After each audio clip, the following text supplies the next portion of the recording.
Today, Hasbro had their 2022 Investor Day where they had a whole bunch of previews and panels and even some closed door panels with deep investors in all their brands. And a lot of information was said, a lot of stuff that really doesn't relate to our Transformer world. But there was a bunch of stuff that was said that was quite interesting. The future of the Transformer movie brands, their partnerships with Paramount, the 2-year plan in the near coming future. Some directors were named, some release dates were named. Let's jump into that. There's a lot of stuff to cover here. So in this panel, first thing they talked about was their Hasbro brand blueprint 2.0 and what they're planning, at least for the next couple years when it comes to Hasbro.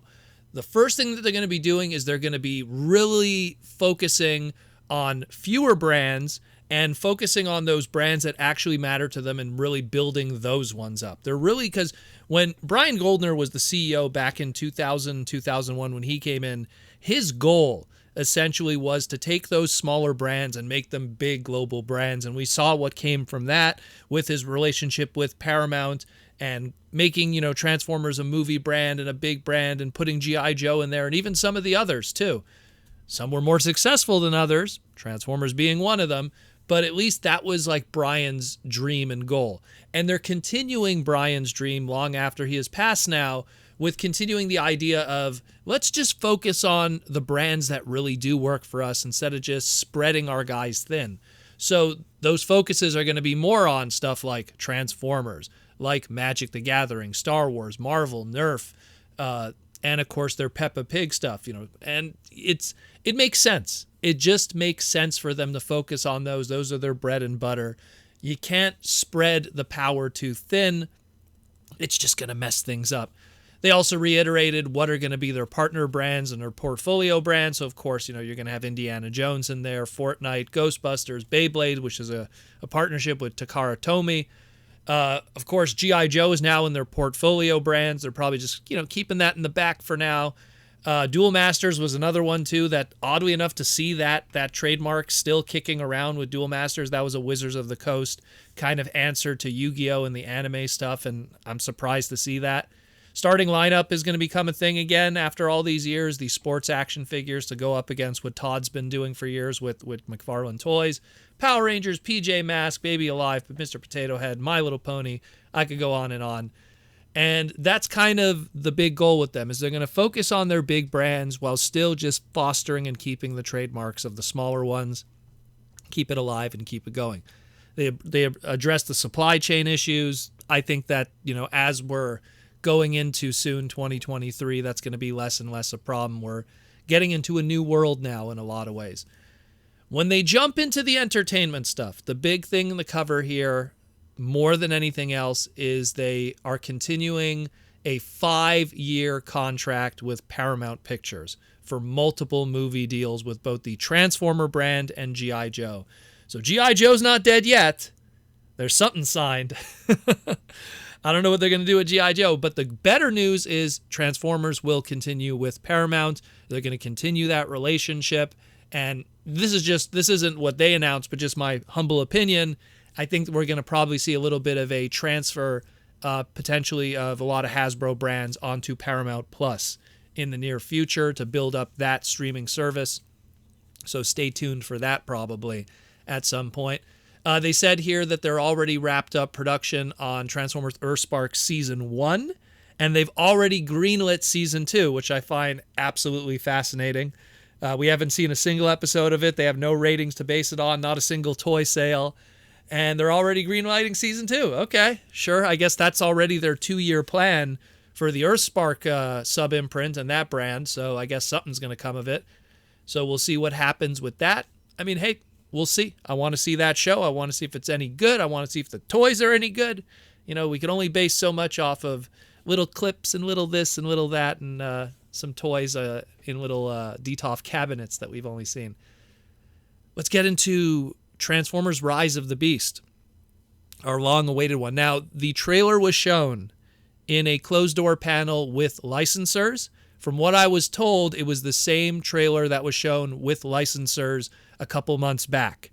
So there was nothing new there. It was the same kind of unfinished trailer that was shown that time, just for the licensees and the investors and stuff like that on the higher tier. So nothing really new with that, but that same trailer was shown again. It's in post-production, so they're just finishing up. Post-production really at this point is just probably soundtrack, maybe some voice actor stuff, probably some private screenings to see if any editing have to be done, and that's about it. And then we're good to go at this point. It says here, their highly anticipated introduction of Transformer beasts into the entertainment universe. Ooh, I don't know about that. I mean, we had dinosaurs in Age of Extinction. I think what they really mean is to bring the Beast Wars brand and their characters and their IP to the Transformers entertainment live action mainstream world in a lot of ways.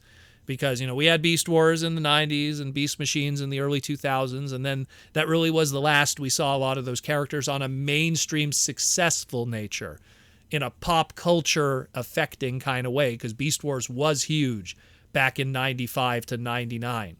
So we'll see what happens with that, but I mean, that's what I think they should really be saying, because there's been beasts in your movies. They've been there, but it's really just about... And I really, man, guys, Hasbro, if you're listening, market the Beast Wars twist.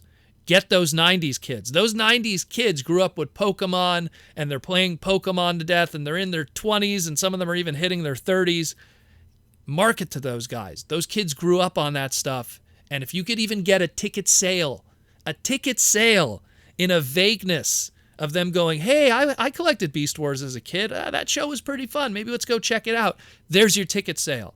Because let me tell you something, no one was excited to see Snake Eyes because no one had that vagueness or that connection to that brand from those 90s kids and the 80s kids. I mean, geez, they didn't even show up for it either. So you got to market the Beast Wars side of it. You really do. Name it probably. Don't go with Transformers Beasts. Say, hey, the Beast Wars IP, Beast Wars Transformers, whatever you got to say. Make sure it's labeled with and bubbled with Beast Wars. Beast Wars. Beasties for you Canadians. They're also saying it's going to have a huge merchandise opportunity for a lot of businesses and licensors. We're already kind of seeing that already. They're starting to do the whole Beast Wars twist. But again, with the licensors, that's timing is everything. Make sure that you get it in the summer of 2023 when it hits shelves. Not too early and not too late. Make sure you time it right. And again, the trailer was showcased in a closed room for the licensors and everything like that. And they showed a picture of the Rise of the Beast Optimus Prime in robot mode. They say it's the first time it's been showed, and we've already kind of seen it through different products and everything like that, so it's no surprise yet. They also showed how the retail displays are going to be for the hype of that summer blockbuster movie, so stuff like Walmart having a gigantic center display on the outside of their end caps and their toy sections. Kind of blurry, but we could kind of make out a few characters there. I'll post up some images as always, and you could let me know what you think with that. The other big announcement was the talk about the Untitled Transformers animated movie. And when I mean animated, I don't mean Derek Wyatt animated. I mean just an animated Transformers movie. We've had a lot of talk about this. It's still untitled. The target demographic for this is that equal to, and this is to quote them, that of the Spider-Verse movies. So if you enjoyed those movies and the target demo for that, which is, late kids, early teens to young adult, I'm down for that. That sounds pretty cool if you ask me. That was a fun little movie, so I could see something with Transformers like that. The director that they have attached to it currently is Josh Cooley. Josh Cooley, when you look at his history, he was an artist for many years for a lot of big movies, animated movies like The Incredibles, Cars, Ratatouille, Up. Then he started to transition into being a supervisor and a writer with Cars 2 and Inside Out. And then he got his first directorial and writing debut with Toy Story 4. So he's now going to get a both directorial and writing debut for Transformers with this movie. So if you want to get a taste of what his directing and his writing would be, check out Toy Story 4. He also did some shorts like George and AJ and Riley's First Date. There are also CG shorts like that. So that'll give you kind of an idea of what this guy has done in terms of directing and writing.